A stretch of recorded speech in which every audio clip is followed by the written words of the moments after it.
A man will serve 14 years in prison after pleading guilty to transportation and coercion of a minor. Authorities say 23-year-old Matthew Sorensen of Missouri Valley will also have 12 years of supervised release after leaving prison.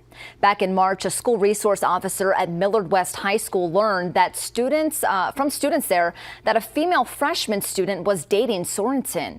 According to court documents, Sorensen was talking with several teenage girls through social media. Authorities say he picked up a student in Omaha and took her to his apartment in Missouri Valley. While there, he encouraged the girl to date him and engaged in sexual acts. They say Sorensen provided students with alcohol and marijuana.